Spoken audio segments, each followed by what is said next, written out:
Okay, I would like to take you on the report, the first report committed, considered this week, that of political parties.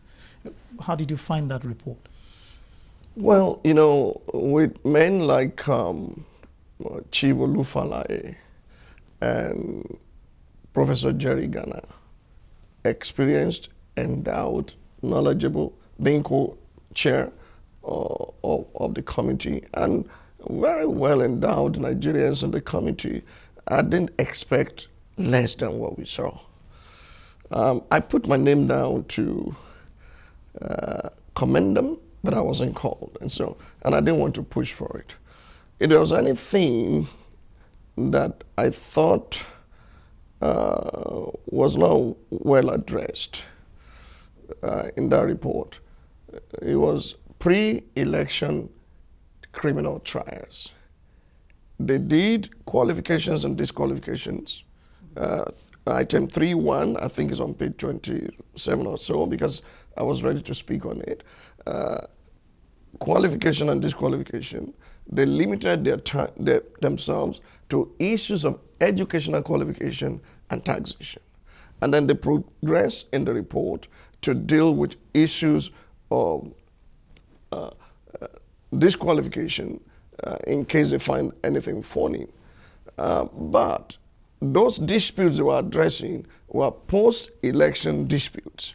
They didn't address pre-election criminal trials, because I was grieved in my spirit. And I'll be honest with you, I didn't have any candidate to support or to be against in Ekiti. Ekiti is far away from Ogun State, but it was part of Nigeria. I know I have met Kayode Fayemi a number of times, very focused and very knowledgeable, and doing his bit for his people. And immediately after the results, I called him to congratulate him because of his disposition. He was an unusual Democrat and politician. And as I was coming to my room at the hotel after the confab, I also saw Fayoshe, and I said, well, now that you have it, all the very best. I congratulated him. But I was shocked to the marrow when EFCC withdrew the criminal charges against Fayemi, as if victory at the polls is now immunity. And it's sad when judgment is not speedily executed, the hearts of men are set in them to do evil, except all the criminal charges were a lie. That showed we're not serious about the fight against corruption. Why withdraw it? If it's not been sworn in, let it take its full effect. And if he's guilty, let the law take its course. Now, the committee did not address pre-election criminal trials. And that, when we are dealing with modalities, I'll still bring up to say, look, we can't continue this way, or else you destroy your heroes and celebrate your criminals. Okay, what of the report of the committee on restructuring? That's my committee, so it will be like I'm biased. That's the most thorough document, and I'm almost persuaded to say, like Professor Aya Owanya said, that many people did not spend time to read our report because it was trying to save Nigeria unnecessary cost and wastage, and at the same time reduce all the tension that is in the polity. And this is going to be interesting.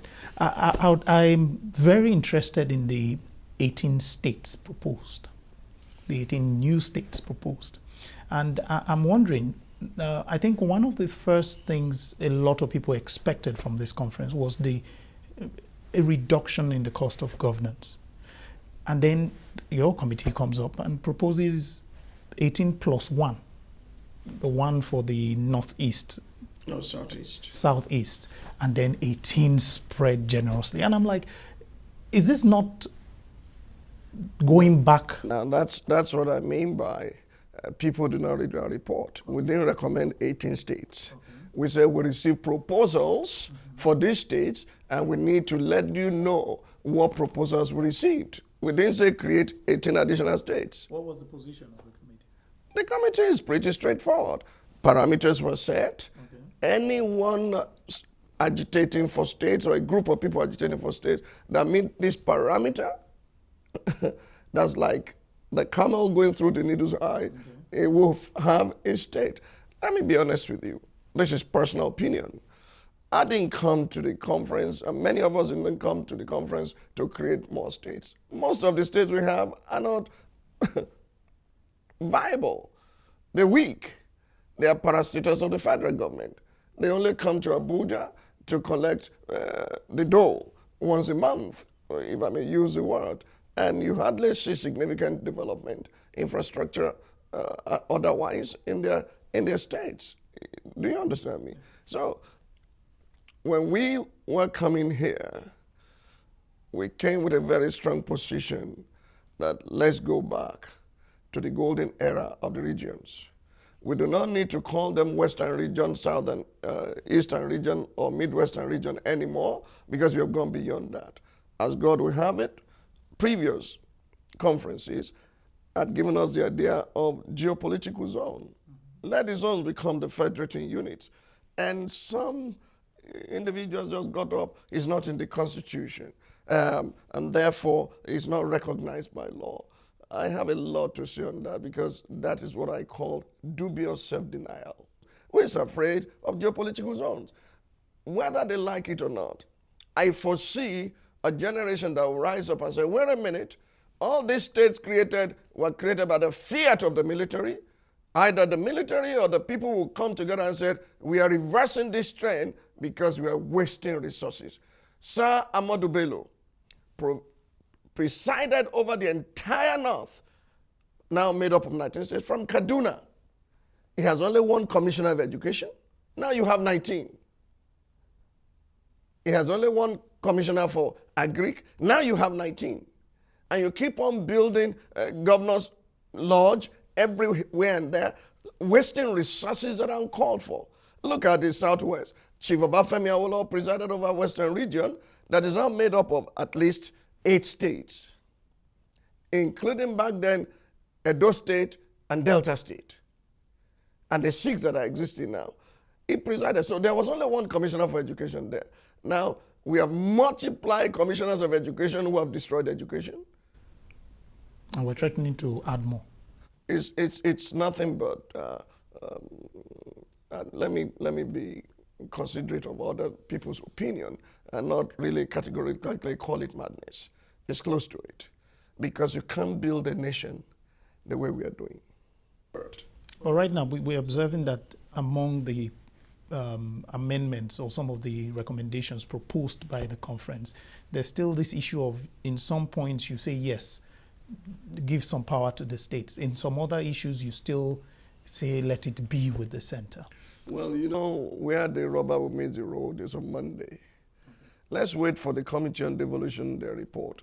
Some of us are doing vigil on it to really rise up and speak for the sake of our country, our future, and generation yet unborn. There's too much concentration of power at the center. That's why the federal government is ineffective. It's loaded with local matters and almost family matters. It's like saying, go solve the problem between Obasanjo and his wife. That's what the federal government is doing. Or Mr. Kolawole and his cousin. That's what the federal government is doing. That's not the business of the federal government. If you say prison should not be on the concurrent list, it should be only federal. How many prisons can you monitor and manage effectively? Now you have given, we have said state police. If the police arrest the criminals, where are the criminals going in prison? The reason for all those issues in the past is those who are advocates of change that you need to punish, like Gani Fahimi of blessed memory. You can take them from their home and post them to a prison where nobody will see them on time just to punish them. But that cannot continue forever. The prisons are to reform people, not just to punish people, to reform them so that we have a better society. Go and see the condition of our prisons. The other day, Ogun State governor was almost in tears when he looked at some of the prisons and the conditions of the inmates. Churches have been more or less meeting the needs of prisoners because we have a prison fellowship in our church, and there are many churches, the Prison Fellowship of Nigeria. But for the help of those, it would have been even worse than what you are seeing today. So the federal government should hands off. If they want prisoners and prisons for their political criminals, they can keep. Let the states. You can imagine New York police arresting someone that would now be sent to Maryland prison. It's not done. Let me take you on this now. This week, the week we're going into, appears to be very crucial. Devolution, which will tie everything together in a large way, and also the decision of what to do with the recommendations or the conference report, the modalities and all that. How do you see the week going? It's going to go very well. Those who think heaven is going to fall down, they're just wasting their time. It's going to go well. I've said to our group that this conference will take a life of its own towards the end. It has started since this week. It will take a life of its own. That the one who started it will also say, wow. For example, those who think the conference was set up so that there can be elongation, 6-year term once and for all, for Mr. President to start afresh, it was knocked down. If that was his expectation for setting it up, he would be disappointed. But now, I don't think that was the expectation. So the conference will take a life of its own. It will become this centenary conference where Nigerians gathered together and said, hey, where will this amalgamation stop?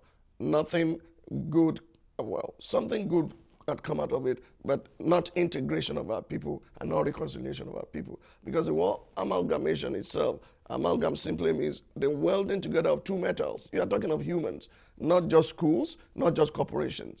And when we totally embrace, endorsed the new charter, the charter for national reconciliation and integration, and we said this will be the basis of our union, not amalgamation of 1914, which just amalgamated administration of the southern northern protectorate and not our people. I know it's a new day. Many people do not even know that the amalgamation of the judiciary did not take place until 1916. And that of the legislature did not take place until 1947. So we had moved so far, and Nigerians across the length and breadth of this nation, east, west, north, and south, came together at the centenary conference when the whole world is expecting that this failing state is going to fail. We said, no, we are going to bounce back, and we are going to have a Nigeria that works in our lifetime. Now, the conference is entering what many believe is its most decisive week. Just one more report to go for the conference to complete its work on committee reports, and then it will be time to decide on modalities for implementing the report of the conference. As usual, we'll be here to bring you the decisions reached in the conference. Till next week, I'm Lanre Lasese. Bye.